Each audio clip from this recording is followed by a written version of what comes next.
look at mine.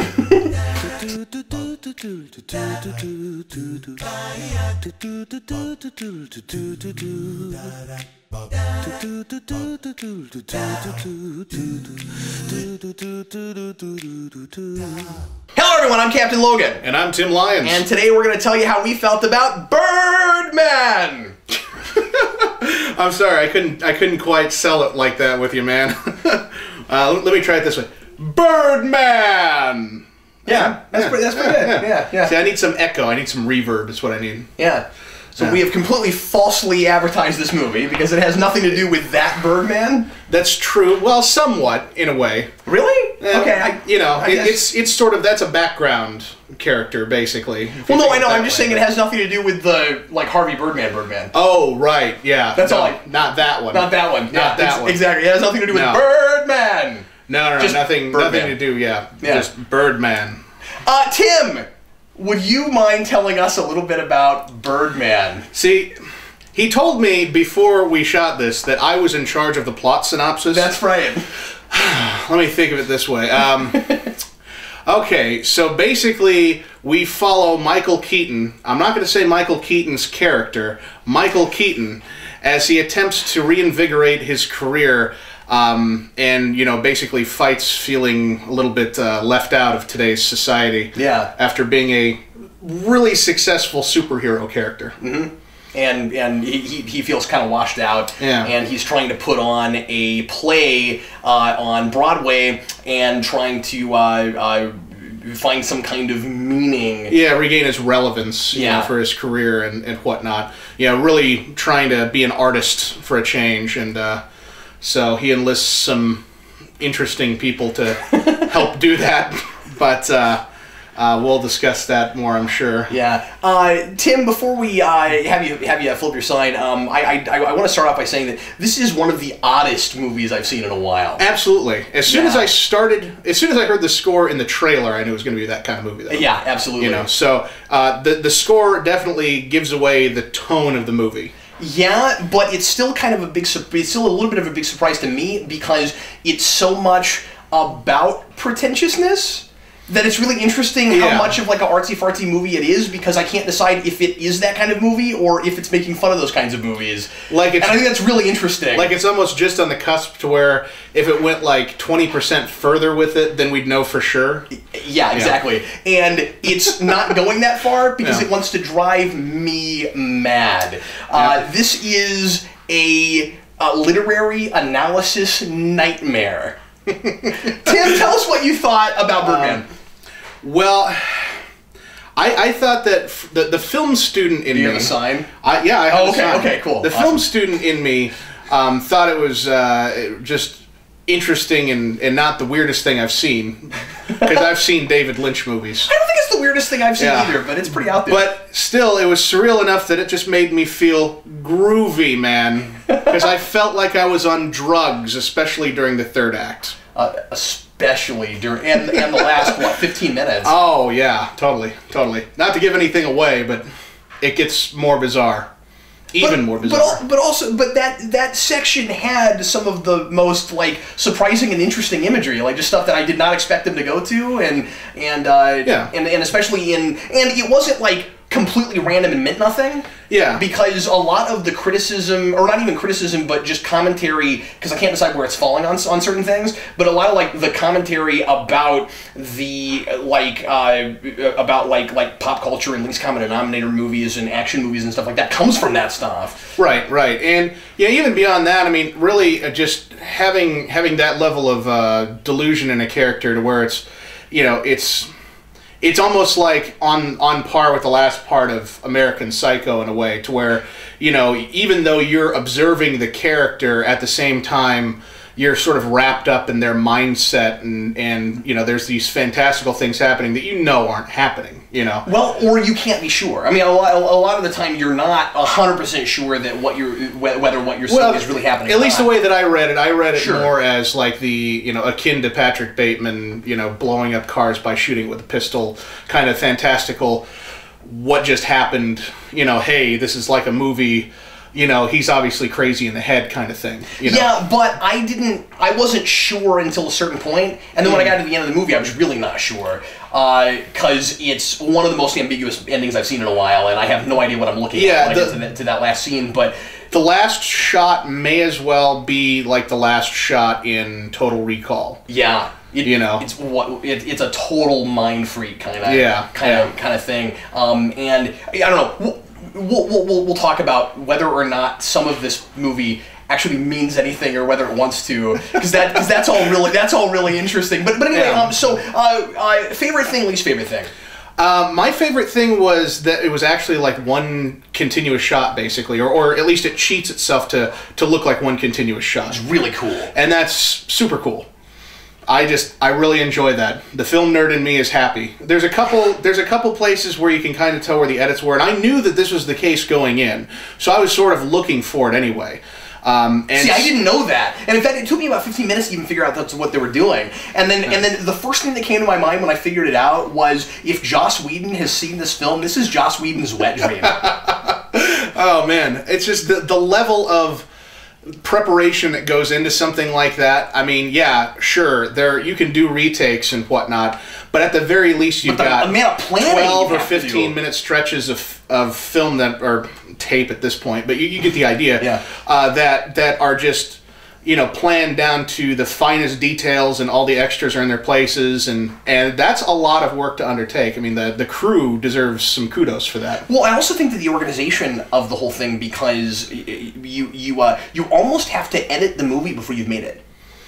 Absolutely. Yeah, you have to know exactly what you want and nothing more, because there's no going back. Because when you're cutting, you don't always have to storyboard. You don't always have to know what exactly you're cutting to. You just have to have enough material that you can decide the cuts later. But if you're gonna make it look like you didn't cut at all, then if you're gonna cut to but make it look like you didn't, like a person walks into a room and then it's kind of dark and then a light comes on, you've got to know exactly what there is when the light comes on. Absolutely. And you have to know when the light's coming on, and the actor has to know exactly, you know, and oh, hope there's no focus issues because there's no going back. But at the same time, I thought that made it really interesting that it was revolving around play.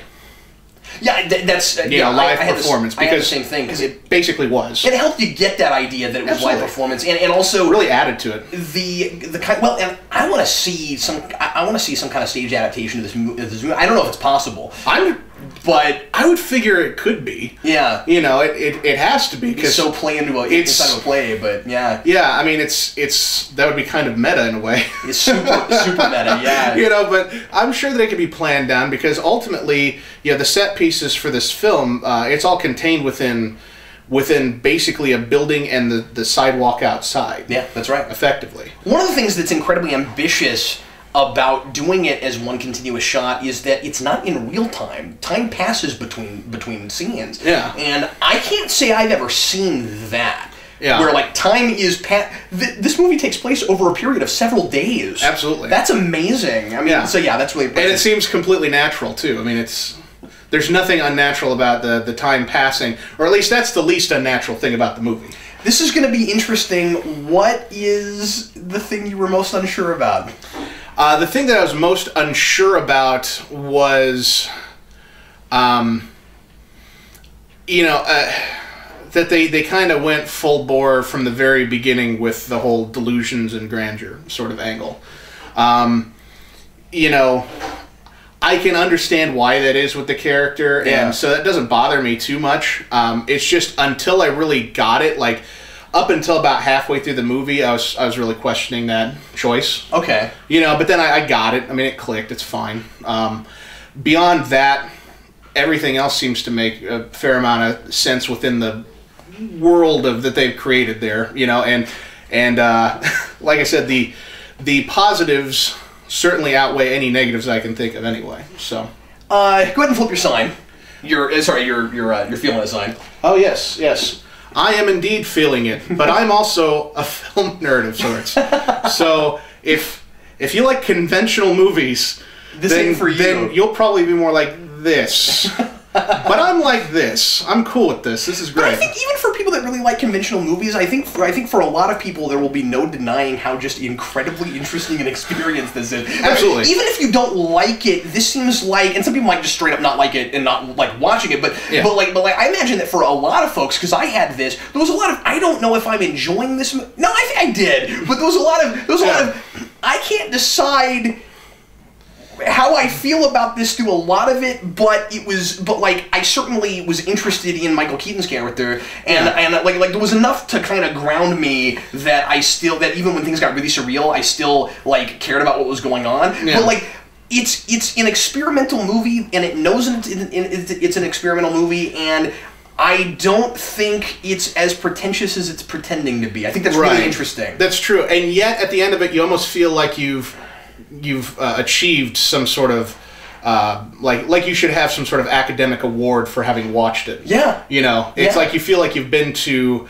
a screenwriting class and a filmmaking class, you know, but it was all contained within the movie. Yeah. I mean, and a storytelling class, and I'll get into that here in a second. Tim, this one made me feel a powerful yearning to see Michael Keaton perform on stage. Absolutely. What is so bad cool, to get man. to see Michael Keaton actually perform on stage after I saw this. Wow, where in the world do I begin? So you said that it kind of felt like you were actually watching a stage play. Yeah. Of course, it's about stage plays, but it's about like art versus commercial art that's not really art, and that kind of thing. And I really got that too, not just with the format, but also with the kind of acting we had in this movie. Everybody felt very stage trained, and like they were giving stage type performances, if that makes any sense at all. Yeah, I could definitely see that, because it's just there's subtle differences between acting on the stage and acting for screen, generally speaking. I thought that they did a good job changing up between the scenes where they're obviously, you know, acting on stage versus when they're pulling it back and sort of just in the real world. Yeah. You know, that sort of thing. I know a lot of folks are going to wonder what I think about this movie as it pertains to superhero films. So let me go to that place for a minute, because there's some really interesting stuff there. First of all, obviously not a superhero movie, but it has oddly a lot to say about the culture that we're in now, with superhero movies being so incredibly mainstream.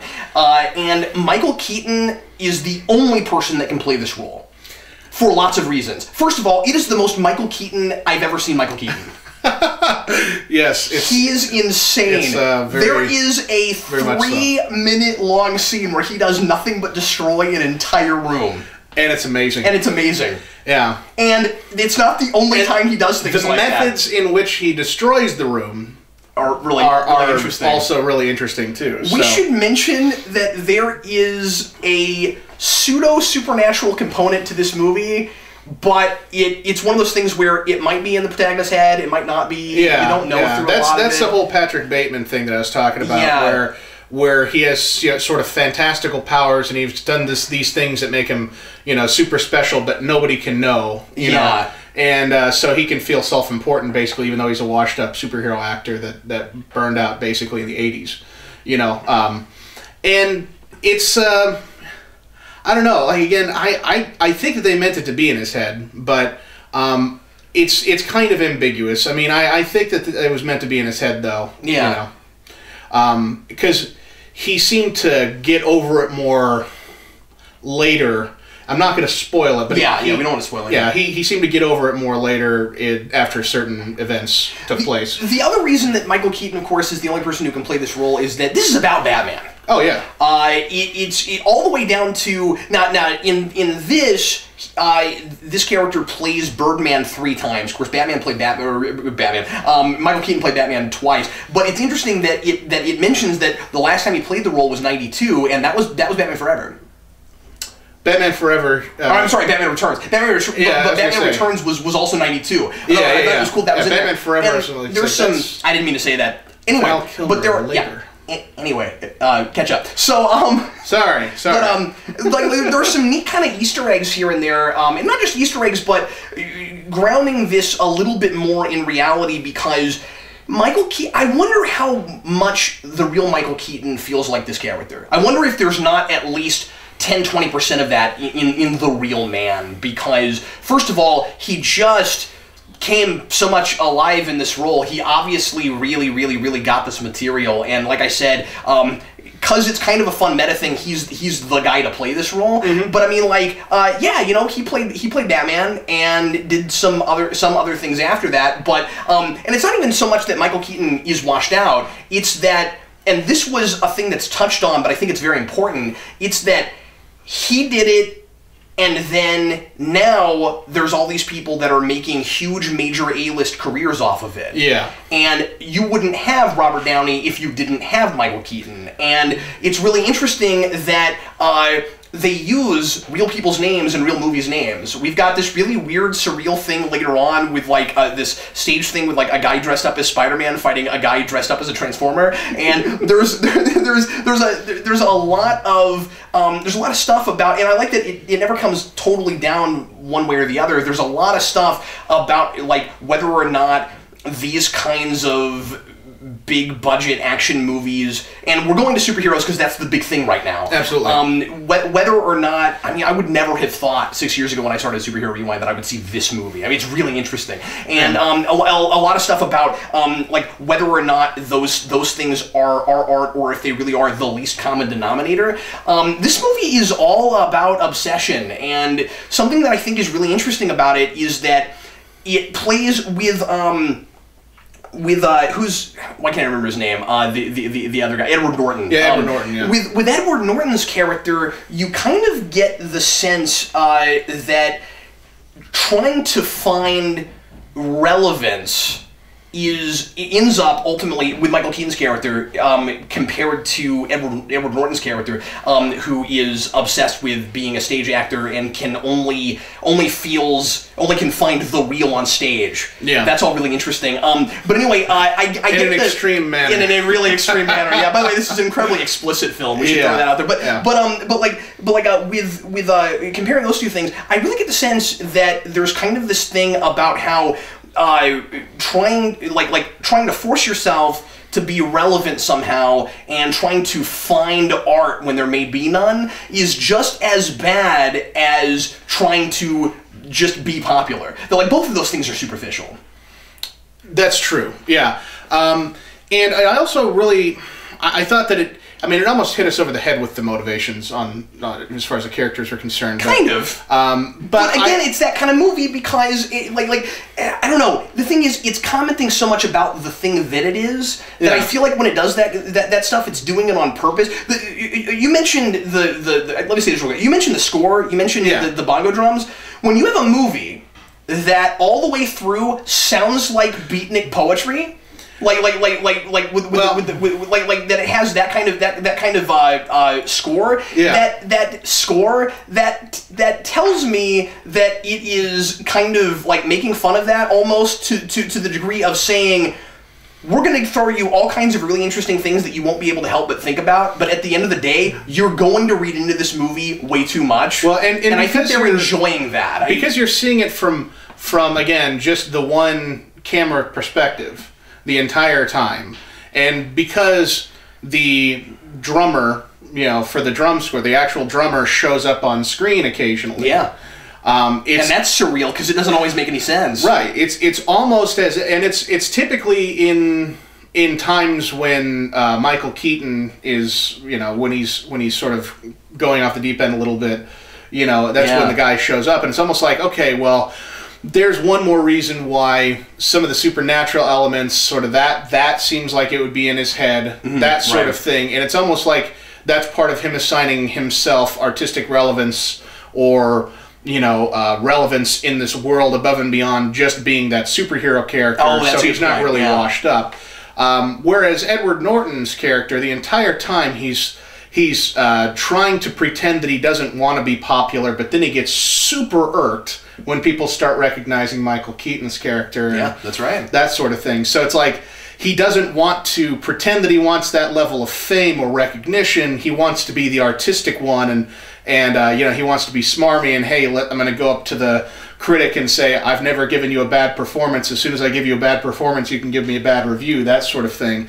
But at the same time, you know, deep down, what does he really want? Yeah. And what he really wants is the recognition and the elation of having, you know, people basically love him on stage. Well, ultimately, what every character in the movie wants is what Michael Keaton wants. Everybody wants to feel relevant. I mean, that's the whole point. But different people think they want different things, and they all approach it in a different way too. And they use his daughter to really ground that, because she's the one person who gets that. Yeah. I think it's also important, again, going to the superhero stuff, that our three major characters in this movie are all big superhero alums. Emma Stone was in the Amazing Spider-Man movies, and Edward Norton was the Hulk. It gets even more interesting, though. So Michael Keaton was Batman, decided to quit doing that, and if he had continued, might have been way more rich and famous than he is now. That's the first thing. Secondly, Edward Norton was the Hulk in the current Marvel franchise. He left that, and now Mark Ruffalo is kind of moving on with his laurels on that. So that's it. These are both conscious choices. Yeah. Emma Stone's character got killed off.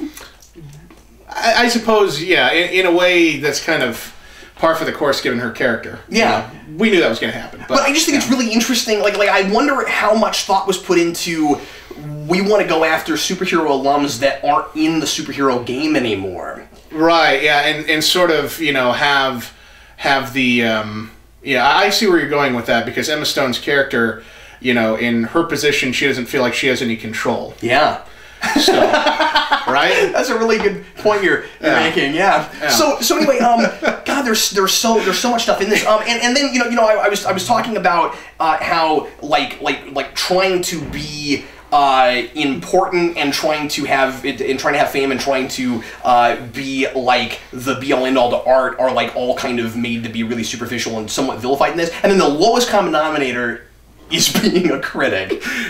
And you know what's really funny, by the way? I was a little self-conscious through some of this movie. I find this movie really interesting to try to review because it's criticizing criticism, and it's commenting a lot about the power critics have without, and I love this point, without having to pay for it. There's no consequences. Oh, sure, absolutely. The idea, and I was reminded of Ratatouille, because Ratatouille had the same message, except it went about it completely differently. Yeah, obviously. Well, yeah, there were no cartoon rats in this. Yeah, that's true. But the idea being that the point for her for being a critic is wielding this power and being able to decide whose play makes it and whose doesn't, and she's kind of she's portrayed as taking advantage of that power, and she's not about being objective. Yeah, and there's a word for people like her, but I'm not going to say it. yeah, exactly. And I'm not saying that every critic is like that. Sure. But at the same time, how easy is it in her position to be like that, because she's the only one that counts? They make a big deal out of that.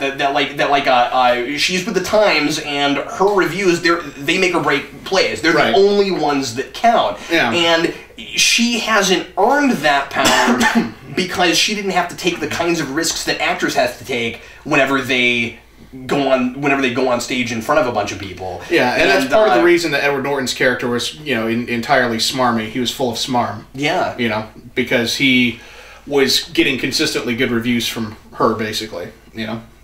Yeah, that's really good. That's really good. And her reasons I could see why he would feel great about that. And her reasons for liking him were really superficial. I mean, I just think it's so interesting that the movie is about pretentiousness, and it is that really art house kind of movie. Yeah. And I think that it totally knows what it is. But like I said, it's a literary analysis nightmare, because when you get to the end of that movie, I don't know how to read a lot of it, and I think it likes that. I think it's doing that on purpose, and I really, weirdly, I like that about it. Like this is the kind of movie that I'm gonna go back and watch probably a bunch of times, not because I love it, but because I gotta study it now. Yeah. Like, I can't stop. Look at it. Anyway, whatever. I'm feeling it. Obviously, I'm talking too much about this now and attempting too much analysis. Like I said, I'm also feeling it. Just as a reminder, after the 10 minutes he was just talking. Sorry.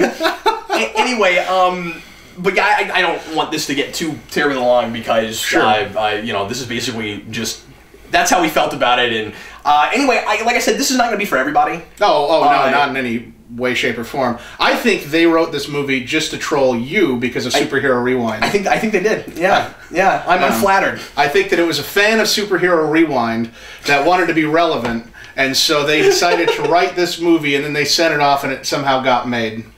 I'm flattered. I'm flabbergasted, yeah. Tim. And if you believe that, then you probably won't understand this movie. Anyway, everybody, thanks as always for watching. I will probably do a rewind on this, and it's not a superhero movie, but it has too much to do with the world that we're living in superheroes being as mainstream as they are and being the big cash cow that they are. I think I could probably write a pretty lengthy analysis just about that part of it. Yeah. Yeah, I think it would be, honestly, I think it would be a great rewind just because even though it's, again, not explicitly a superhero movie, it's so much about superhero movies and so much a commentary on it. And plus, the casting choices and all the other really, you have to imagine super deliberate choices that were made. It's definitely ripe for analysis. I would have loved to have known what Christopher Reeve thought of this movie. I really wish Chris Reeve was around to be able to see this. Yeah, I'm with you there. What about Adam West thought about it? Yeah. Isn't it really interesting too that we have and I think this was on purpose, that we kind of lumped Batman and Superman together in this as Birdman, because what you have is the one franchise that spawned all of this, whereas in the real world it was kind of more like two. And what we did was we took a Batman-like character with that really deep voice, and he seems like kind of a dark character, but we made him fly. Yeah, absolutely. And when you see this movie, you will wonder if a man is possibly maybe flying. Yeah, and that's what the poster should have said. Possibly maybe has telekinetic abilities. Yeah. Well, anyway, thanks, folks, for watching. I'm curious to see what other people think in the comments. And if you thought that this review was really all over the place, just see the movie and you try to review it. Yeah, you'd see that really we stayed more or less on point. It's all in your head. Anyway, I am Captain Logan. I'm Tim Lyons. And we'll see you again next time.